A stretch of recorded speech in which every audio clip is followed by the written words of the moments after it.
Hi everyone, today we will talk about how to solve Twitter operator not supported. To know how to fix or how to solve Twitter operator not supported, you should just go to settings like this. You will click.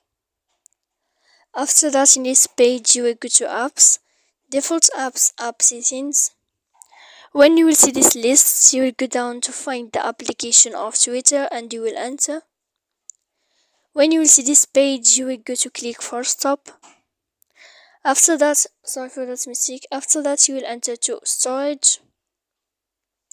When you will end this, you will click clear cache.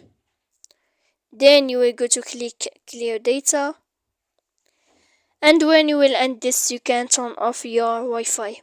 So please don't forget to support us by like and subscribe.